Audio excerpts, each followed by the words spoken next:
Hi, students, and welcome back to another lecture. So the first thing that we're going to talk about is just a brief overview of the writing process. And some of you may be asking yourself, what in the world is the writing process? I've never heard of that before.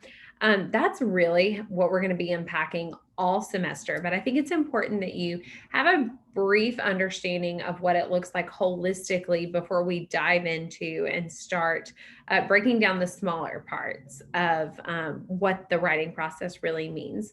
So the writing process can really be talked about in 4 steps. The first step is exploring and planning. I'm going to say that one more time. The first step is exploring and planning. What this means is when I give you a writing prompt, you're, of course, first going to read the prompt and you're going to understand what I'm asking of you and what I want you to write about. You're going to ask really good questions if there's something that you don't have clarity in. And we're going to be reading examples of what that prompt really looks like, what the genre entails for each essay. And then you're going to start exploring some different ideas and you're going to start planning out your paper. Now, what that looks like, first, it looks like brainstorming. And a lot of you are probably like, oh, well, I've brainstormed before. I have brainstormed what I wanted to do on Friday night, or I've brainstormed what I wanted to eat for lunch that day. Brainstorming really means just starting to think through ideas and concepts. It looks like asking yourself, what ideas do I have? Do I want to eat a sandwich for lunch today? Do I want to go eat Black's Grill for lunch today? Do I want to call my mom and have her bring me lunch today? Again, all different ideas. And then you pick whichever idea is the best idea. And there's lots of different ways to brainstorm. And a lot of you probably use these methods without even realizing it. One way that I tell students is a really good way to brainstorm is to free write. Set a timer on your phone, whether it's 5 to 10 minutes. And after you read the prompt, just spend 5 to 10 minutes writing. Just, okay, what ideas are popping into my head? And the great thing about brainstorming is it's a really good time to flesh out good ideas and bad ideas.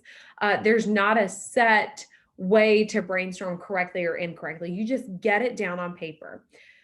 Another way that I tell students is a great way to brainstorm is bulleting, doing a bulleted list. Maybe you're someone like me, and when you're thinking of things, you have a pen and paper and you just start bulleting different ideas or concepts.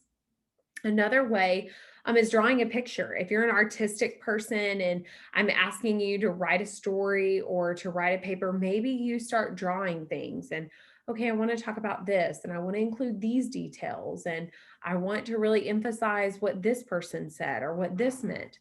That's a really good artistic way if that's the way that your brain works.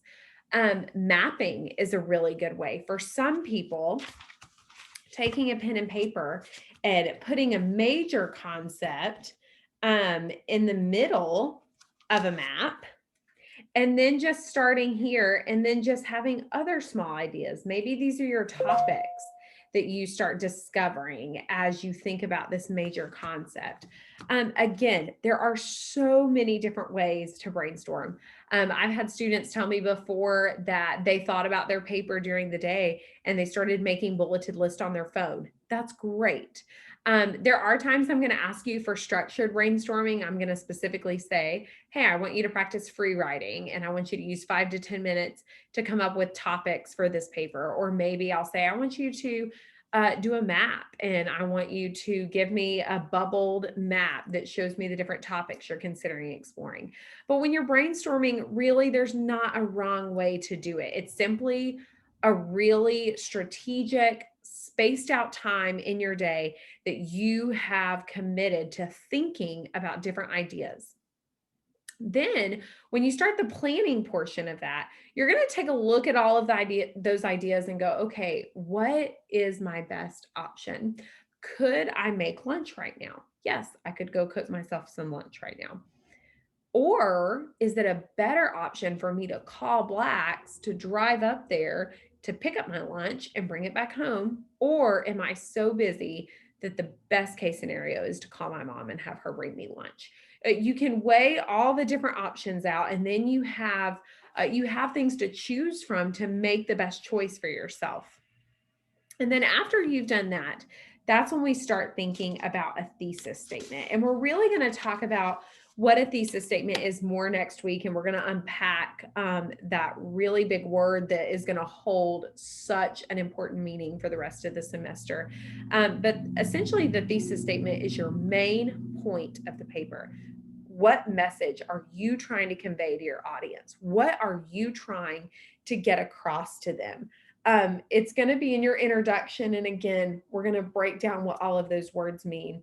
But that's really the planning part, is when you're coming up with that thesis statement, with the message that you're wanting to make very clear in your paper.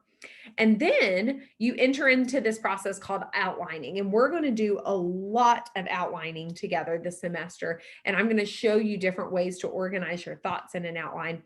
But just to give you an example, I've got a few outlines here that I think would be really beneficial in helping you just kind of see a brief overview of what that idea looks like.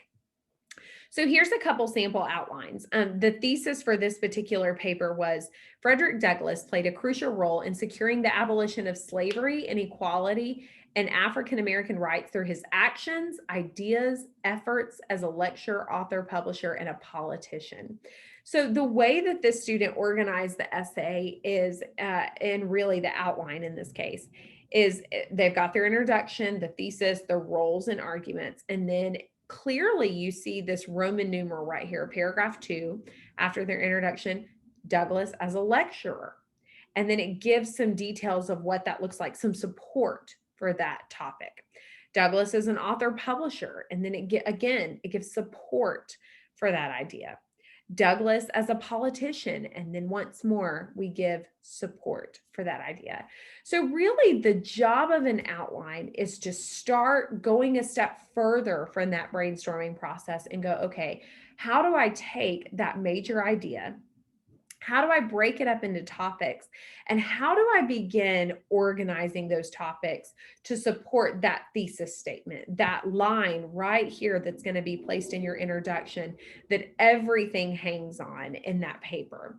So all of those things together, brainstorming, creating a thesis statement, planning out your paper, that is all in the exploring and planning part of the writing process. The second part of the writing process is called drafting. And I'm sure a lot of you have heard the term create a rough draft, or it's time for you to start considering a rough draft. A rough draft is basically it is your first take at that paper. I want you to think about it in these terms. When actors are working together and they're creating a scene for a movie, they may have 10 takes before they agree on, oh, this is the scene that we're going to go with. This is the quality of work that we want the whole world to see. When you're writing a rough draft, it's a lot like that. You are putting out your first effort at that paper. It does not have to be perfect. That's the good news. After you create that outline and you come up with your ideas, you're just trying to get them down. Okay. And again, we're going to break down what that looks like more, and how to format your paragraphs and how to structure some organization and cohesion. But I just want to give you the basic overview of what drafting really entails. Then we move to the next part of the writing process, which is revising and editing. That's when you take that rough draft and you go, okay, what did I do well in this paper? And what areas do I still need to work on? Does my organization look good? Okay, this makes sense. It has a good flow. There's an order to the paper, but I really am not using commas correctly. I need to go back and change some commas, or my word choices are a little bit slang. They're not really at the collegiate level. I need to change out some of those word choices. That's the revising and editing portion, where you're going through, and to revise is to change the content, the organization, the big picture issues. To edit is when you're going through and you're fixing small punctuation errors or capitalization errors, or just some of the smaller scale things that you might be running into with your paper. And then once you've completed that portion and you have had someone look over your paper, or you visited the writing center, or you've met with me over Zoom and we've talked through some of the issues that we've seen, then you have the final stage, which is publishing. And that's when you are submitting work that you're really proud of and you're ready to be graded and you're confident that you have crafted your best work. Now, in this course, of course, you are going to publish work that you're still going to have mistakes in because you're learning right now. And the great opportunity about a class like this is once you've submitted the work and I've given you feedback, you can read and look at that feedback and you can reflect on that. And then you can ask yourself as a writer, how can I improve my next paper? How can I not make these mistakes again? And then part of the writing process is going back and looking at your process and asking yourself where you can make tweaks to ensure that those things don't happen again. Maybe you didn't brainstorm long enough. Maybe you should have developed some other ideas or considered some different options. Maybe after you created your rough draft, you didn't give yourself enough time to edit and revise. Maybe you didn't have someone read over your paper. You didn't visit the writing center. Maybe you didn't participate in the rough draft. So you went straight from your outline to trying to make this paper and it just did not flow well together. Again, that's the beauty of the writing process is once it's all said and done and you get your grade and you're reflecting on how you did, you have an opportunity to then tweak it until you have a process that you're really confident in. And then you can use that process for the rest of your academic career. So again, this is just a brief overview. And this week, we're going to be working on an assignment, a writing reflection. And I want to hear a little bit about what your experiences have been. I'm actually going to pull up that reflection assignment and I'm going to share it with you. So it says, this week, I want you to take a bit of time to share your writing experience with me. Using a Word document, Microsoft Word, please answer the following questions. I'm not asking you to answer these in a particular format. We're going to worry about MLA and how to properly construct an assignment next week. But you can answer this. You can just copy and paste these questions on a Word document, or you can just use paragraphs to answer your questions, whatever you're most comfortable with. But I want you to take a look at these questions, consider them, and then I want you to write using a minimum of 350 words. But I want you to make sure that you answer each question. So even if you're someone who has a lot to say and you've written 350 words for the first question, I still want you to dive into the next two. And this assignment is going to be due at the end of the week. So I look forward to hearing your responses. Make sure you take a look at your weekly homework assignments and the times that those are due. And I look forward to hearing what your experience has been so that we can talk about how to tweak and make changes to those experiences. Or if this is your first time at this, that's so great for me to know too. So have a wonderful day. I'm so glad that we've had such a great first week, and feel free to reach out if you have any questions or concerns.